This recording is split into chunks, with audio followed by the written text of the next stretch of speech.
Yes bana, mambo vipi mtazamaji wa Dream TV? Tumerejea tena upya kivingine, na leo tuko hapa kwa ajili ya kuweza kureview baadhi ya matukio kadha wa kadha ambayo yaliweza kutokea kwa siku ya jana kwenye ile show ya miaka 30 ya Bongo Flava ambayo ilifanyikia kule jijini Mwanza, Rock City Mall. So of course mmoja kati ya watu ambao walikuwa wakisubiriwa kwa hamu zaidi, ama kutaka kujua, mashabiki wengi wakitaka kujua kwamba ni nani ama atafanya nini tena kwa siku ya jana, ni pamoja na msanii wa muziki hip hop wa zamani, namzungumzia Godfrey Tumaini aka Dudu Baya, Mambas 24, you better watch your back. Sasa siku ya jana Dudu Baya amewashangaza watu wengi baada ya kufanya kitu kikubwa sana. Miongoni mwa baadhi ya matukio ambayo yaliweza kutokea kabla na baada ya show ni pamoja na hili la kupandishwa stejini na warembo. Niko nazungumzia wale ma queens, Auntie Ezekiel Wopa pamoja na Irene Uwoya. So hawa waliweza kumpandisha kwenye stage siku ya jana Dudu Baya, na of course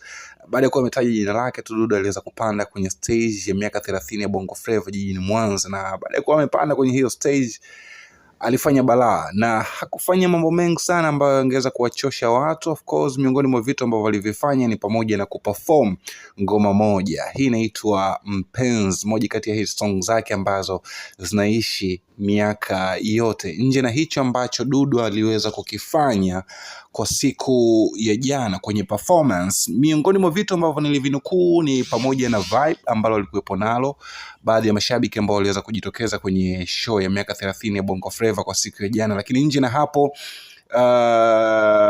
tutakumbuka tukio ambalo baadhi ya matajiri wa jiji la Mwanza ambao walipanda kwenye stage kwa ajili ya kuweza kumtunza. Hapo alikuwa akimtunza fedha, lakini licha ya kumtunza fedha, Dudu alionekana kutokushoboka na hizo fedha, na badala yake basi yeye aliendelea kuperform. Na miongoni mwa kauli ambazo alizisema hapa ni pamoja na kulitaja jina la Mwenyezi Mungu. Kuishia hapo tu, miongoni mwa vitu ambavyo alivizungumza ni pamoja na show ambayo ataiperform siku hii hapa ya leo ya Yanga Day. So nimepitia kwenye kurasa za mitandao ya kijamii, nimeona baadhi ya comment nyingi ni kwa ajili ya kuweza kumpongeza kwamba mwamba safari hii ya maraundi hii hajagusa kale keupe au vibana. So Mwanafa pia ameweza kumpost kwenye akaunti yake ya Instagram na kuandika you better watch your back.